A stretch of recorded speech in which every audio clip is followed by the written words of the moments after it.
Alors le Grand Prix Henri de Glane, du coup, important pour moi parce que premièrement déjà c'est ma première compétition internationale depuis un bon moment. Je me suis blessé, j'ai eu un ligament externe là, une rupture. Donc j'attendais cette compétition vraiment depuis un gros moment et en plus il faut savoir que cette année c'est la 50e édition du Grand Prix Henri de Glane. Donc c'est notre compétition internationale à nous en fait aux Français et cette année en plus on avait du monde, des Géorgiens, des Tunisiens, des Polonais.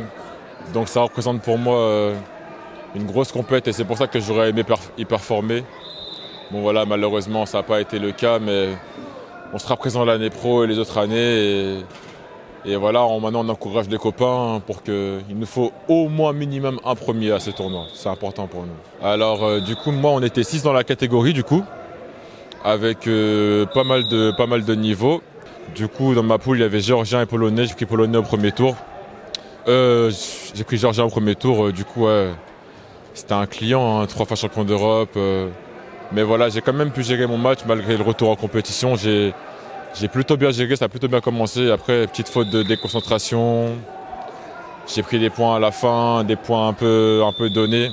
Ce qui fait que j'ai perdu ce match. Et ensuite, j'ai pris Polonais où voilà, j'étais très motivé. Sauf que voilà, des petites erreurs stratégiques de placement liées à sûrement mon manque de compétition depuis un moment quoi. Mais voilà, j'espère que la saison n'est pas finie pour moi. On verra avec les coachs et normalement la prochaine étape c'est un championnat d'Europe. Et puis si tout se passe bien après les tournois de qualification olympique quoi, pour essayer de briller à Paris quoi, ce serait super important pour moi. Tekyo c'est la jungle parce qu'il y en a à peu près 5 par catégorie en fait. Il y en a 5 qui sont qualifiés au championnat du monde. Mais du coup là il en reste encore beaucoup. TQO c'est là où il reste tous les animaux. Tout le monde a faim vraiment et tout, ça va se rentrer dedans, il y en aura 2. Si je ne me trompe pas, en avril et en mai, en Azerbaïdjan et en Turquie.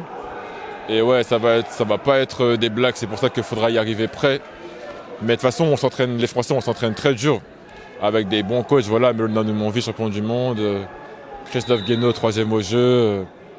Yvon Rimmer, champion du monde aussi. Et là, je te cite qu'un truc de leur palmarès, tu vois. Donc franchement, on peut pas dire qu'on n'a pas les bons coachs et les bonnes structures, tu vois, avec l'INSEP, etc. Donc ouais, ça va être la jungle, les TQO. Mais voilà, on est tous des animaux, on est prêts pour la jungle.